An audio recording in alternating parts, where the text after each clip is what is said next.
Now, it was close to midnight, but Ben Calvert's house in Wakefield was still brightly lit. This had started out to be a triumphant evening for Ben. Kit had returned from California. All his previous fears had been swept aside when he saw his daughter at the station carrying a baby boy, his grandson. When they returned to the house, Ben had sat with the young couple a while in the living room of Kit's apartment. Then he'd gone into Jesse's room to crow over his wife, point out how right he'd been when he insisted everything would come out as he'd wished. That Kit would come home, that her baby would be healthy. Sitting by the window, Jessie had listened. Then she called him over, pointed out a man's figure which could be seen walking away from the house in the light cast by the street lamp. It was unmistakably Bill Meade. Although Ben tried to hide it, he was worried. As soon as he could, he hurried to Kit's room, where he learned that Bill had refused to stay in his father-in-law's house. Had told Kit he wanted a divorce. Furious, Ben was determined to go after Bill, to bring him back. No, Dad, I refuse to struggle anymore. If Bill wants it this way, he'll have it this way. You don't know what you're saying. You're just tired, nervous. It's not like you to take this lying down. Yeah, maybe you're right. Perhaps I have lost my grip. I only know that I've done all I can. You don't know how much trouble I've taken to preserve this marriage. Well, you have no idea. But I've reached the end of my rope. I can't take any more. Well, it's not going to be necessary for you to take any more. I'll bring that young man to his senses if I have to beat him into it. He's not going to treat my daughter this way. Not while I'm around to stop it. Well, Dad, what do you intend to do? I'm going over there and have a talk with him right now. You better go to bed, Kit. You look tired. And don't worry, I'm taking over.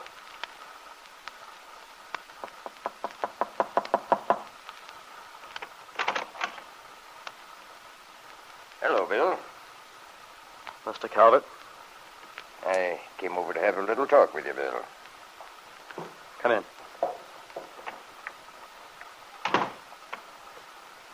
Mind if I sit down?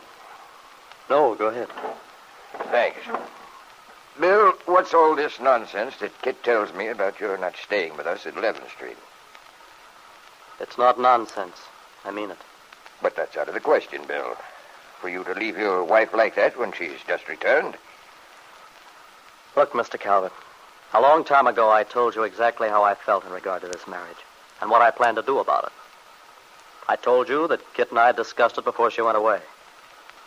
The only reason the whole thing wasn't settled sooner was because I promised Kit I wouldn't do anything till she came back. Well, Kit is back now, and there's no further reason for delaying things. Yes. Kit's back now. With your son. I'm amazed at you, Bill. You can sit there calmly and tell me you're leaving your wife when she's just given you a son. I'd like to remind you that there never would have been a baby if you'd been honest with both of us in the beginning. There's no point in going back to the past now. The baby's born.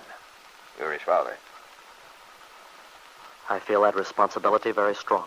I don't intend to let Kit down on that score.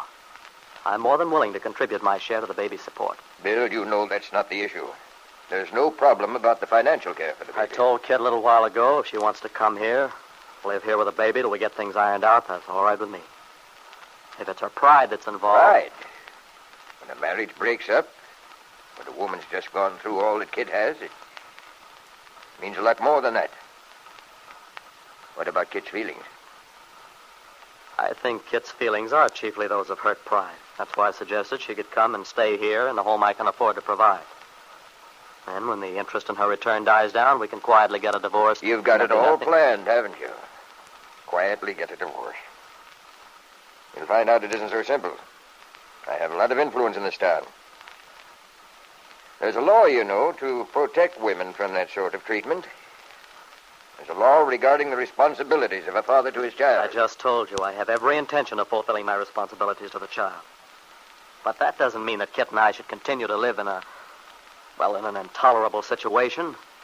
Carry on a marriage which has no meaning. If the marriage has no meaning, it's your fault. Kit's done everything she could to make this marriage a success.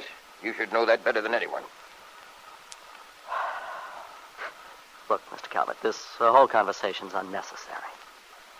From the very beginning, you've interfered when you had no right to. No right I'm getting... to? I'm protecting my daughter's happiness. I disagree with you. I think you're protecting your own pride more than anything. And besides that, I think you're completely out of line and butting in. This is Kit's affair and mine. You messed things up from the first, and I've decided I'm not going to take any more. You've decided? Yes. It's just hit me tonight that I've been wrong all the way through this thing. I've let you push me around. I've let Kit wind me around a little finger. It's no wonder you think I'm sort of a dope. Guess I've acted like one, all right. But I'm through now. From now on, I'm going to have something to say about what happens. You're talking awfully big for a man who can't even provide a decent home for his child. There's nothing wrong with this place. It's clean. The whole idea is crazy. The point is, you want to put me in the position of abandoning my child. And I'm not doing that. Kit can come here if she wants to while we make the other arrangements. You know Kit can't bring the baby into a place like this. Why not? You know perfectly well that isn't the real point at issue. The important fact is Kit's not in love with me. Now, doesn't it occur to you that Kit would be much better off not to be stuck with a marriage which can never make her happy? If the marriage can't make her happy, that's your fault.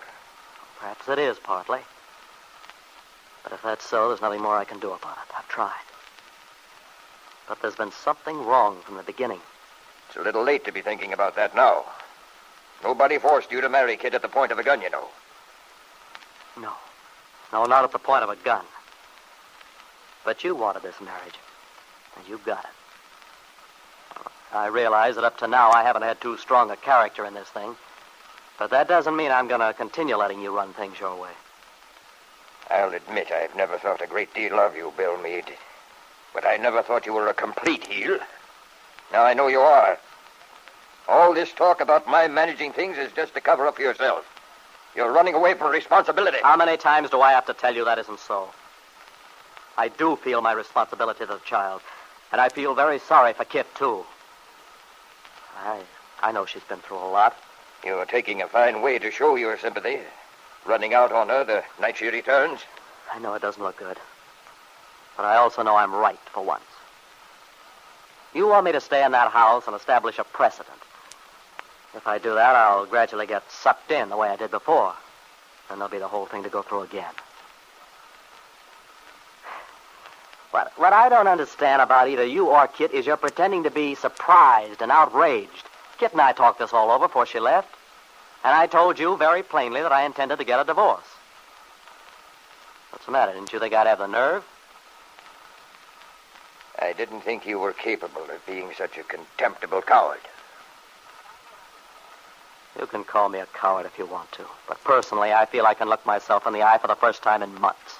Well, you'd better take a good long look. Because when I get through with you, you're not going to be a very pretty sight, even to yourself.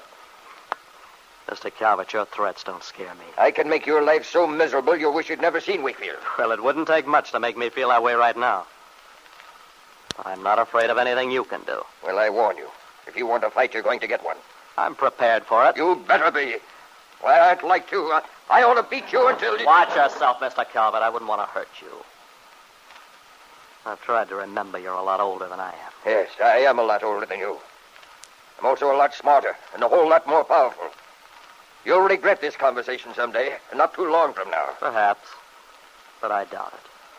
When I get my divorce, I'll be There's not going to be a divorce, do you hear? There's not going to be a divorce.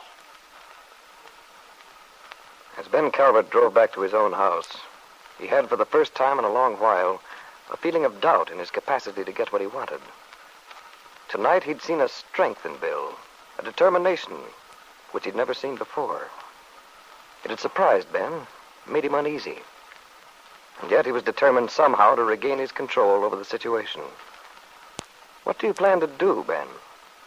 Do you believe that you can alter the young man's determination to put an end to the marriage? Or do you intend to fight in some other way? To use your power in the community and your wealth to get what you want?